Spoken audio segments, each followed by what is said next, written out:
guys, this is Julie. Hopefully you can see me. I'm coming at you today with a recipe for probably the easiest dip in the whole world. There's only 2 ingredients, which is how I roll. I like to keep it nice and simple. So I wanted to kind of take you through how to make a goat cheese and honey dip that can be great with any type of appetizers. Today I'm going to serve it with vanilla wafers. You can serve it with pretzels or pita chips, anything like that, anything that people will find delicious. So, I'm here with my sous chef Sadie, who obviously wants to be introduced. Say hi, Sadie. Yeah, she's very excited to be part of this little adventure.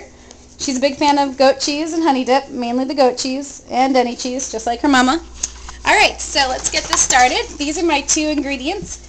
A log of goat cheese. You can see it's 11 ounces. Hopefully you can see that. An 11-ounce log of goat cheese, and then this is just plain regular honey, pure clover honey. I got the generic brand from my grocery store. It works just great. So I have these 2 ingredients, and I'm going to grab a bowl out of my cabinet. Let's see, we'll pick this size. Looks good.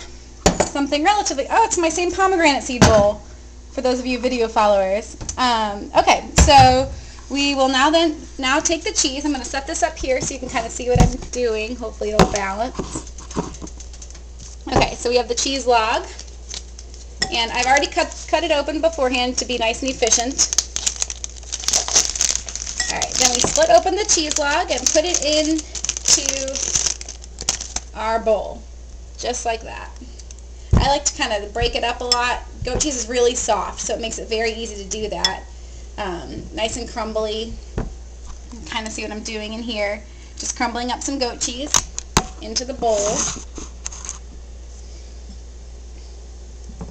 Crumble, crumble. Alright, once we have it basically crumbled, then we're going to add some honey.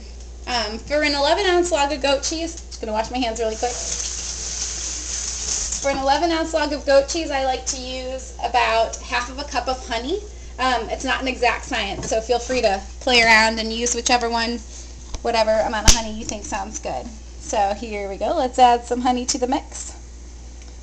This may take a while, so feel free to start jamming some Christmas tunes or something to fight your boredom.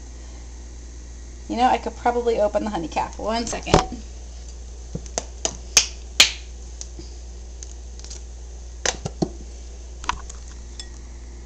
Woohoo! I went to college! Alright. So now we have our honey and our goat cheese. You can see it's a whole bunch in there. Perfect. Stop right around there. Now here's the fun part. Now we can mash away. A lot of times I'll use a food processor to do this just because it makes it easier, but I know not everybody has a food processor. They're kind of expensive, and although they are a lifesaver, so I'd recommend getting one if you are at all interested in cooking. So now let's get a fork.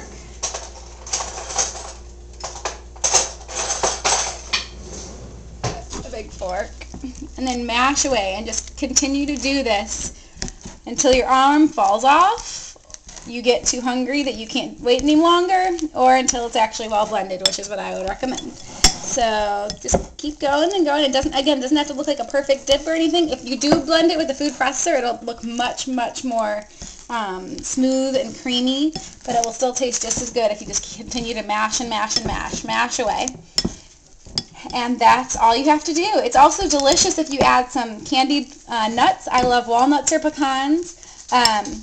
Craisins or raisins would also be wonderful in this dip. So again, have fun and experiment away. Hope you enjoyed this little segment of Peanut Butter Fingers blog coming to life. Again, anytime you want to make something delicious, it doesn't have to be hard or unhealthy. So we just proved that today with our funky looking dip, but hopefully you'll think it tastes delicious. So hope you enjoy. Bye. Good night.